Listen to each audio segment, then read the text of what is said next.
Assalamualaikum warahmatullahi wabarakatuh.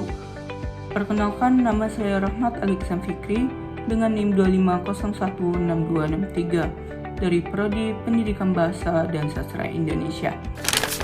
Pada video kali ini, saya akan menjelaskan materi tentang hakikat linguistik. Hakikat linguistik.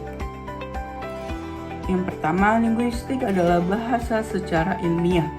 Linguistik berasal dari kata lingua dalam bahasa Latin yang berarti bahasa.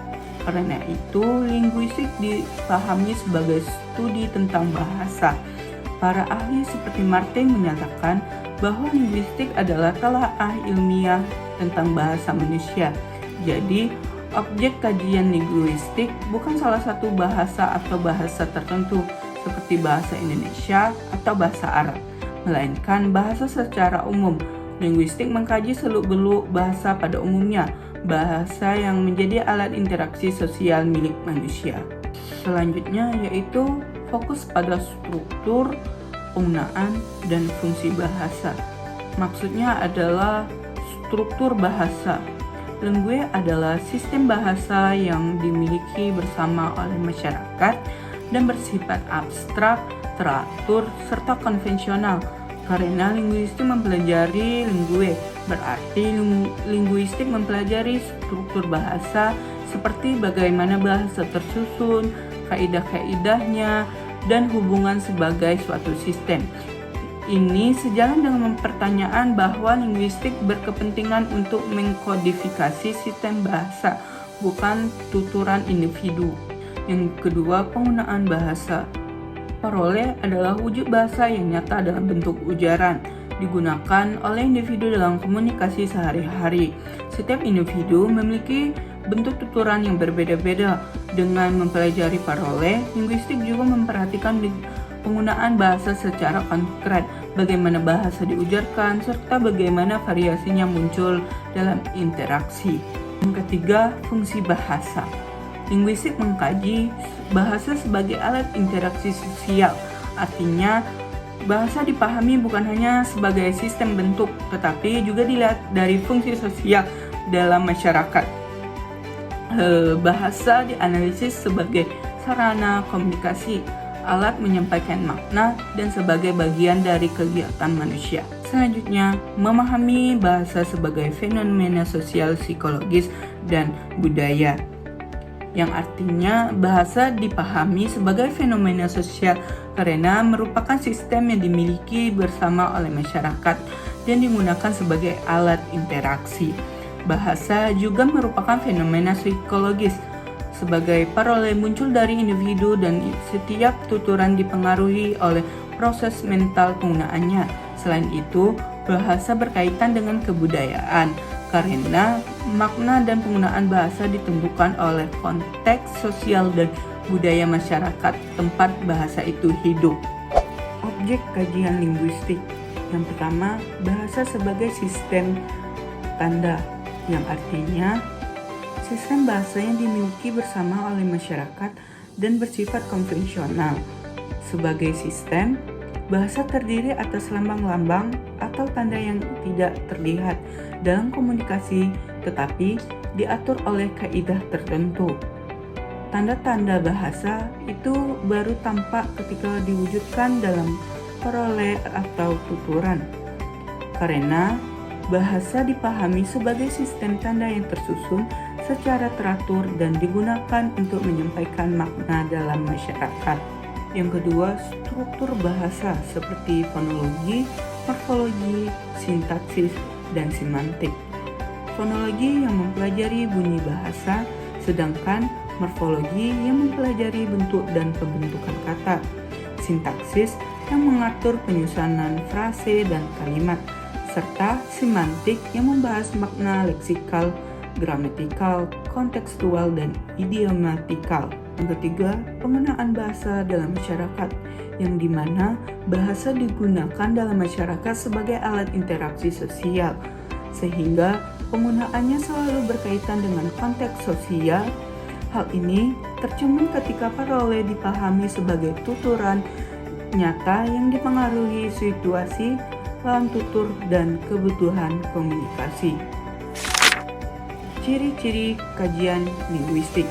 Yang pertama, empiris, berarti berdasarkan data bahasa nyata, yaitu bahasa yang benar digunakan oleh masyarakat dan dapat diamati. Linguistik tidak bekerja dengan bahasa yang hanya diperkirakan ada, tetapi dengan bahasa yang wujudnya jelas, dapat diobservasi dan digunakan dalam kehidupan sehari-hari. Karena itu, teori linguistik selalu disusun dari data nyata, bukan dari spekulasi. Objektif berarti analisis mengikuti kaidah ilmiah, yaitu dilakukan secara terbuka, kritis, hati-hati, dan bebas dari prasangka. Analisis linguistik harus dapat diperiksa dan dinilai oleh orang lain, menggunakan prosedur standar serta menghasilkan temuan yang tetap sama ketika diuji ulang. Dengan begitu, kajian bahasa tidak bergantungan pada pendapat pribadi, tetapi pada aturan dan metode ilmiah. Yang ketiga, deskriptif.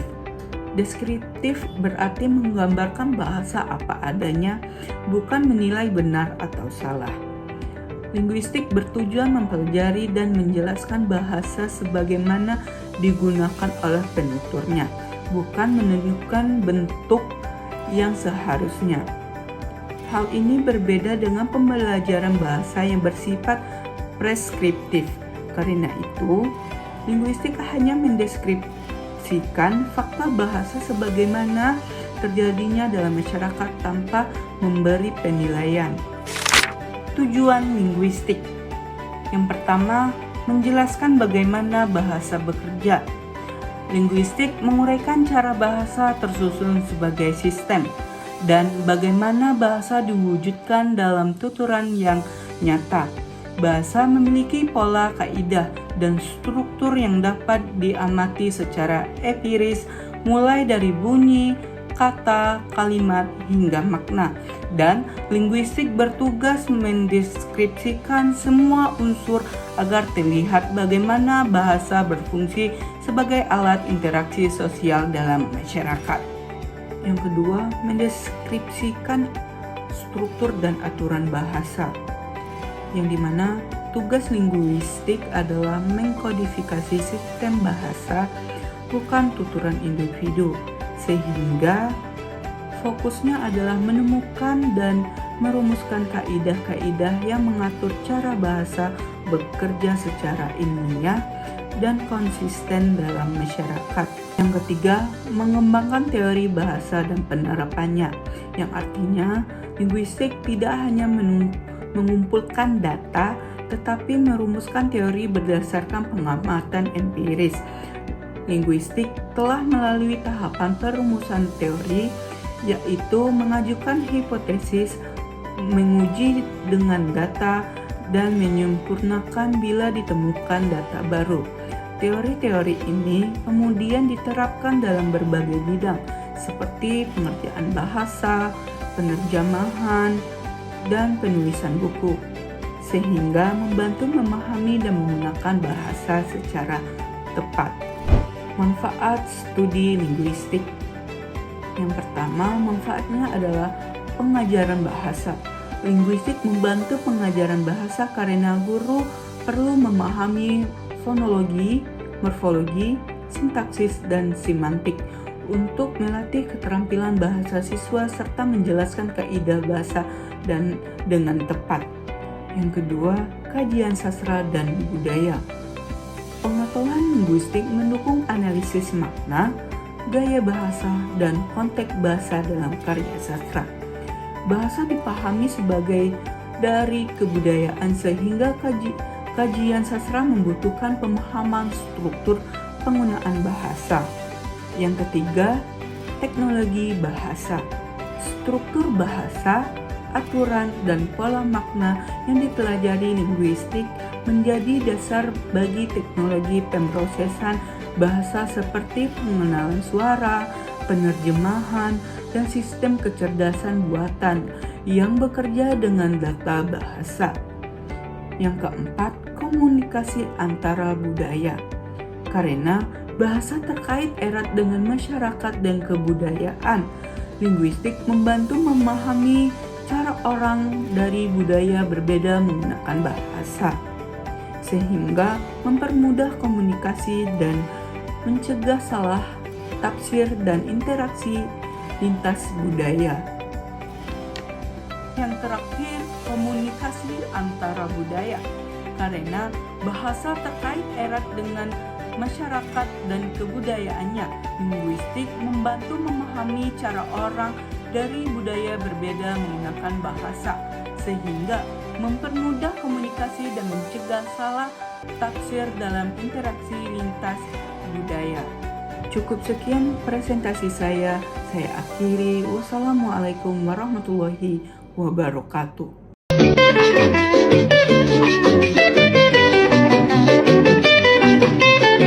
The end.